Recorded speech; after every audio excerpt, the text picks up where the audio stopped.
warahmatullahi wabarakatuh. Hai guys, kembali lagi dengan saya Dona Asyifaur Rahma dari kelas 1A Prodi PGMI UIN Syarif Hidayatullah Jakarta. Pada kesempatan kali ini, saya ingin mempresentasikan atau menjelaskan khususnya untuk matkul Kondas IPS, yaitu dengan materi tentang perjuangan bangsa Indonesia menuju kemerdekaan. Mari kita ke pembahasannya. Perjuangan bangsa Indonesia. Perjuangan merupakan suatu usaha untuk meraih sesuatu yang diharapkan demi kemuliaan dan kebaikan. Perjuangan juga merupakan posisi untuk pertahanan dalam terhadap perlawanan penjajahan di Indonesia dan akibatnya. Di sini ada faktor eksternal. Faktor eksternal yang dimaksud adalah kondisi yang terjadi di Eropa sehingga memungkinkan terjadinya penjajahan di Indonesia tidak lepas dari masuknya bangsa Barat ke Asia Tenggara pada abad ke-16 yang secara bertahap.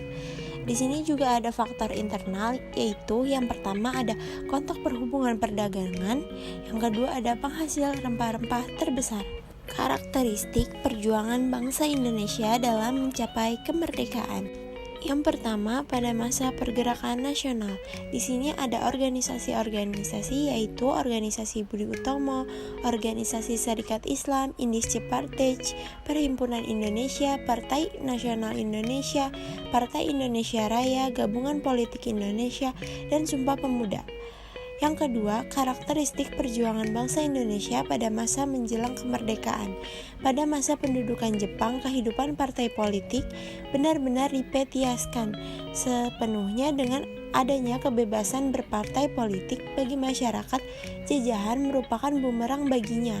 Pemerintah segera menjemput tokoh-tokoh pergerakan nasional dari pengasingan yang dilakukan oleh pemerintah kolonial Belanda. Akibat-akibat dari penjajahan dalam berbagai kehidupan. Yang pertama pada bidang politik dan ideologi, yang kedua pada bidang ekonomi, yang ketiga pada bidang sosial budaya. Organisasi-organisasi pergerakan nasional yang dibentuk oleh para generasi muda sebelum tahun 1928 antara lain yaitu ada Budi Utomo pada 1908, Sarekat Islam pada 10 September 1912 dan Indische Partij pada 25 Desember 1912. Rintangan bangsa Indonesia menuju kemerdekaan. Di era reformasi, Pancasila pada era reformasi tidaklah jauh berbeda dengan Pancasila di Orde Baru maupun Orde Lama, yaitu tetap ada tantangan yang harus dihadapi. Tantangan itu adalah korupsi, kolusi, dan nepotisme atau KKN yang sampai hari ini tidak ada habisnya. Perkembangan pemikiran pendidikan Islam di era reformasi. Lengsernya Soeharto dari jabatan sebagai Presiden Republik Indonesia menjadi tonggak dimulainya pendidikan Islam di era reformasi. Namun, tonggak perkembangan pendidikan Islam pada era reformasi tidak dapat terlepas dari sejarah panjang Orde Baru. Pendidikan Islam di era reformasi mendapat sorotan dari kalangan umat Islam. Hal ini ditandai dengan berkembangnya wacana demokrasi. Di era pasca reformasi, menempatkan Pancasila di era pasca reformasi, yaitu Mahmud MD mengemukakan pendapatnya, Pancasila sebagai dasar sekaligus ideologi negara, maka Pancasila bagi bangsa Indonesia sudah tidak bisa ditawar lagi. 1945 adalah modus vivendi bangsa Indonesia.